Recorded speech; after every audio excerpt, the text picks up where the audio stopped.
Hello, dear learner. Welcome to Build Your English podcast. I'm Jessica, and I'm so happy you're here with me today. If you've just found this podcast, welcome to the community. This is a space where we make English learning simple, practical, and part of your real life. Today, I want to give you something that you can start right away, a 7-day learning plan designed especially for beginners. If you've been feeling stuck or if you've wanted to begin but didn't know how, this plan will help you take the first steps in a clear, structured way. Think of it as a 1-week challenge. Every day, you'll do something small and focused. Each activity will take only 5 to 15 minutes, but when you do them consistently, day after day, you'll notice a real change. You'll begin to understand more. You'll start to feel more confident speaking, and you'll see how English can become part of your daily rhythm. Let me remind you of something very important. Learning a language is like watering a plant. If you give it a little bit of water every day, it grows. If you forget to water it, it struggles. But you don't need to pour an entire bucket at once. Too much water all at once doesn't help. What works is small, steady care, and your English grows in the same way. So, today I'll guide you through this 7-day plan. By the end of this episode, you'll know exactly what to do each day, and you'll be ready to begin your own 1-week English challenge. The very first day is all about starting small. The most important goal on day 1 is not to learn 100 new words. It's simply to begin. You want to create the habit and you want your brain to feel comfortable with English. Here's what you do. Find one short piece of English audio, maybe a mini podcast episode, a short YouTube clip, or even a few lines from this podcast. Make sure it's not too long. 1 to 2 minutes is perfect. Listen to it once without reading anything. Don't stop, don't rewind, just let it flow into your ears. At this stage, you don't need to understand every single word. What matters is that you give your brain exposure to the sound of English. After listening once, listen again. This time, trying to notice a few words you recognize. Say them quietly to yourself. Finally, listen one more time and repeat 1 or 2 sentences out loud. Don't worry about sounding perfect. Just let your mouth try to copy the rhythm in the sound. By the end of day 1, you've listened actively, you've spoken a little, and you've started your journey.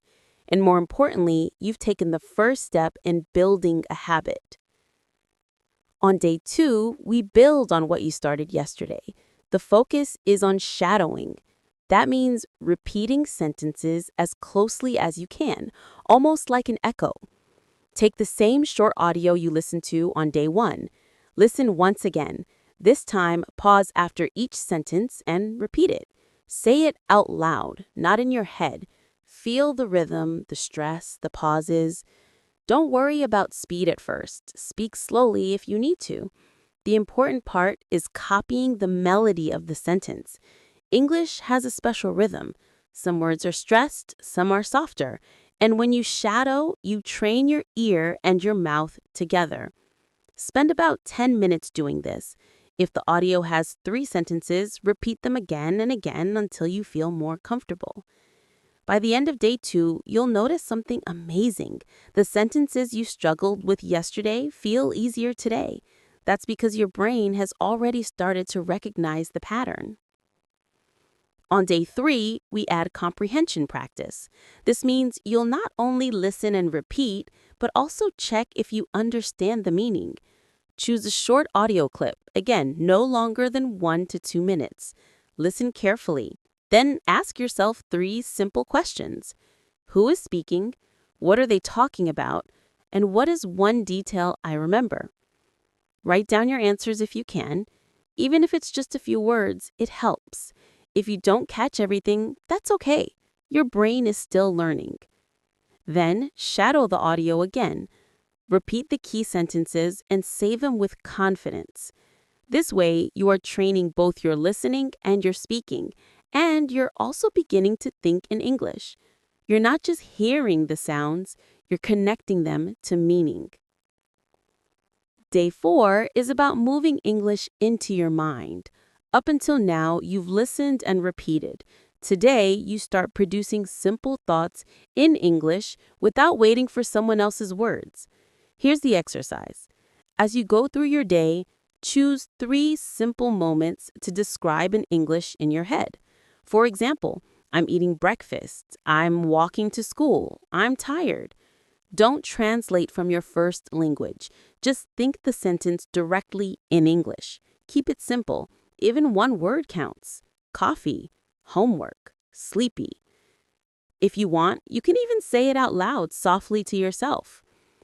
By doing this, you're teaching your brain that English is not only something you study, but something you live with. It becomes part of your natural thought process. By day 5, you've already built a strong base. Listening, repeating, thinking in English. Now we focus on vocabulary, but in context, not in isolation. Here's what to do. Take one short audio or text, maybe a small dialogue. Pick out 5 new words or phrases that you don't know well. Write them down, then listen again to hear how they're used in the conversation. Repeat the sentences that contain those words. Don't just memorize the word alone, memorize it inside the sentence. For example, instead of just learning the word hungry, practice saying, I'm hungry now. If you learn the word busy, maybe today is busy. This way, vocabulary sticks because it's alive. It has a context. It has a situation, and you can actually use it. On day 6, the focus is on speaking more freely. Until now, you've listened and repeated. Today, you'll try to produce your own short sentences out loud. Here's how. Choose one simple topic, maybe your morning routine, your favorite food, or what you like to do on the weekend. Take 3 minutes to talk about it out loud in English. Don't write, don't prepare, just speak. If you feel nervous, imagine you're talking to a friend. If you make mistakes, keep going. The goal is not perfect grammar.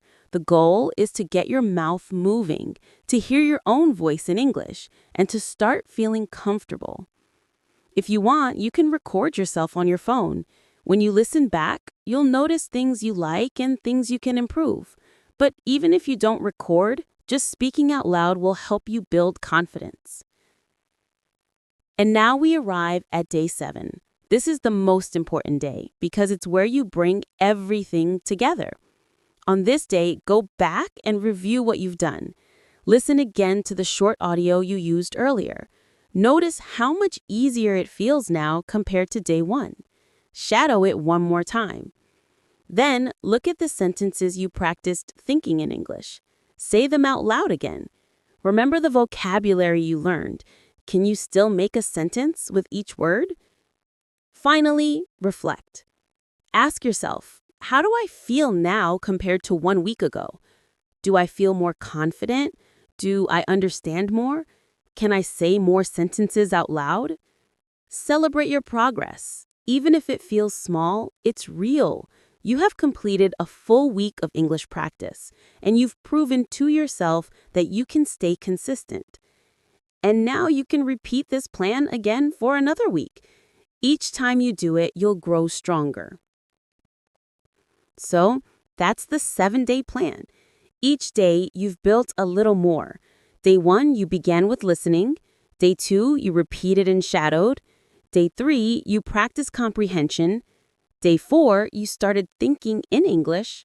Day 5, you learned vocabulary in context. Day 6, you spoke out loud. And day 7, you reviewed and reflected. Remember, you don't need to be perfect. You just need to keep going. The key is not how much you do in one day. It's how consistent you are across many days. If you follow this plan, you will see progress. Your brain will adapt, your ears will sharpen, your mouth will get used to new sounds, and English will start to feel more natural. And most importantly, you'll prove to yourself that you can learn. Thank you so much for joining me today on Build Your English podcast. If you found this helpful, I encourage you to subscribe or follow so you never miss an episode. Share this with a friend who's also learning English. You can even try the 7-day challenge together. I'm Jessica, and I'll be back soon with another episode to help you speak English with confidence, step by step. Until then, keep learning, keep practicing, and keep building your English. Take care and happy learning.